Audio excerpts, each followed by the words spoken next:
Hello everyone, it's Nicolette back again with another Japanese build. We are now getting down onto, I think, only 3 more plots are remain in Brindleton Bay after all the videos which I've created, so definitely look out for the last remaining. And I'm hoping you're gonna like the video today as well. Today I am building an izakaya.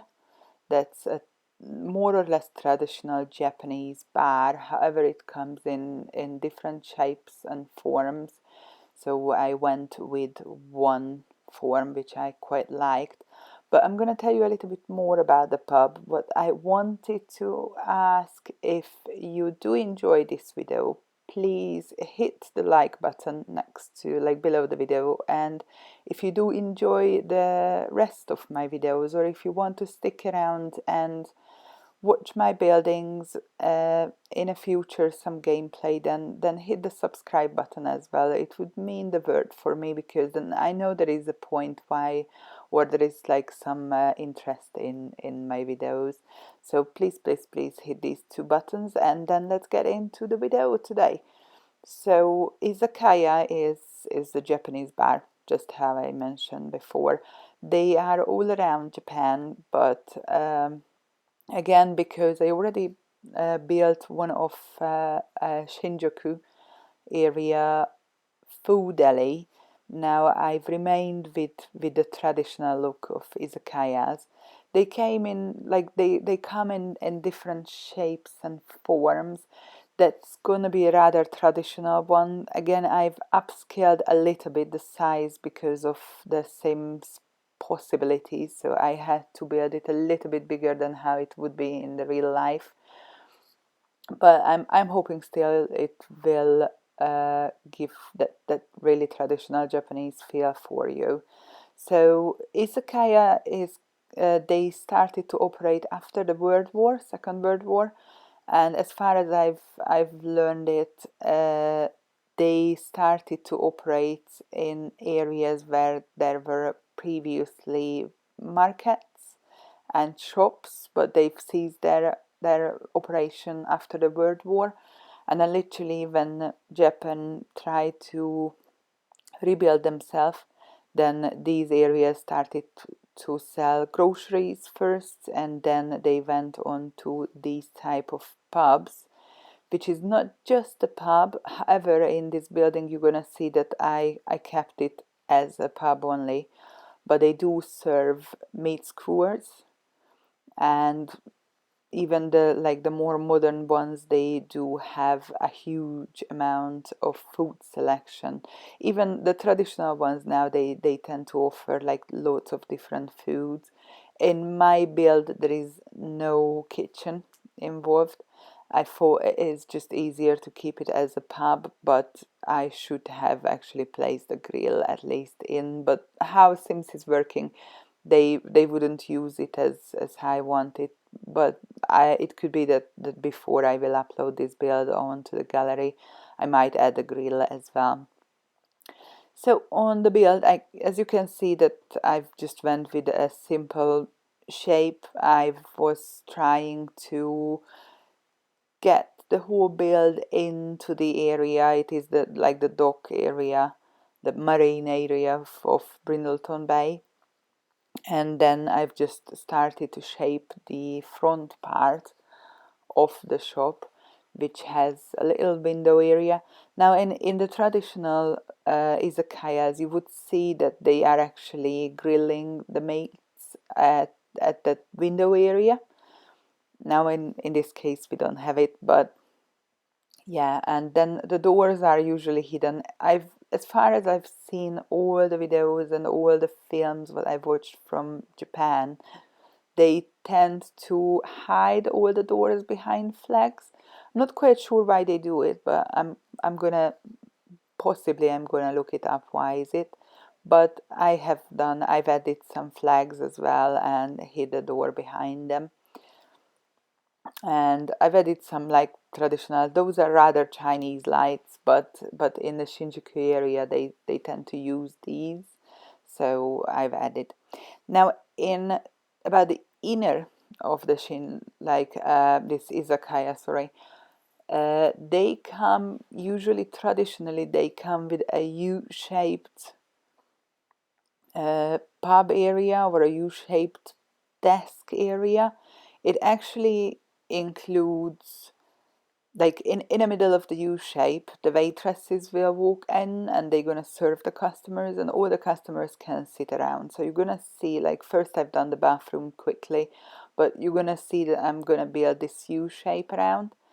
It literally what I've learned from videos, what I've watched, that Japanese people really like this setup because they can see each other, they can see everyone who is in the pub, and they can easily start conversations even with the person who sits next to them. It is easy to have a conversation with a waitress, and if they are like regular visitors, then obviously they can socialize more with the waitresses.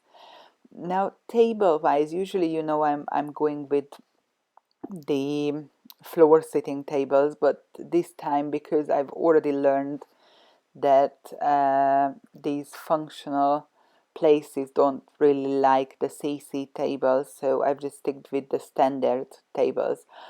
But with these izakayas, you can find like the floor sitting tables around as well as the standard tables, and there are some pubs where you have to stand, so they're gonna have standing tables. So I thought it's gonna fit my style, and I just went with that one. Now these pubs, because they're usually like teeny tiny, if you look up any photo, you're gonna see that they are literally crammed, unless we are talking about one which is a chain one, and they do look different. They operate different from this style, this private owned one which I've built. But these ones, these private owned ones, they are usually tiny and cramped and packed full of stuff. So my build is a tiny bit more minimal from how it would look like in a normal life situation. They do have small like thin flats, which one has the menu on it, like one meal and the price, and they are hanging all the way around. Like, obviously I have not quite found anything like even CC which would be like that. So in the end, I've just added some rice wallpaper and I've added some paints. But I wish I would have some of those flags, because they do look really fancy. Now, in a smaller izakayas, you wouldn't have the standalone tables. You would have only like beers, etc. Just the wall decoration. On here, I've decided, because I went with a little bit bigger size, so I literally combined the standalone tables and give some uh, separate area for my Sims, and I've added a U-shape pub table as well, so you can see that it is all now all chaired up. Everyone can sit around. Now, as I've only added the bar and no kitchen facilities, I've decided to clutter up the whole pub with loads of plates and sake sets and more plates. So you're gonna see that there is quite a few, just to give the feeling of how cluttered and how crammed a pub like this is when they are serving foods, when it is fully packed with people around. So I've tried to get that feeling back, and also because it is a Sims pub, obviously I had to add a television, which I don't think necessarily belongs to any of these izakayas. So I am sorry, but because I built it for gameplay, then I had to add this little bit. And then we are more or less done with the inner part. You've seen that I've built also a little shrine for Buddha. Uh, that's, I think, in Asia, that's just normal, that every house has little shrine and things like that. And now on here again, I've I've tried to go with the roofing, which I've just learned, to build it on a half wall.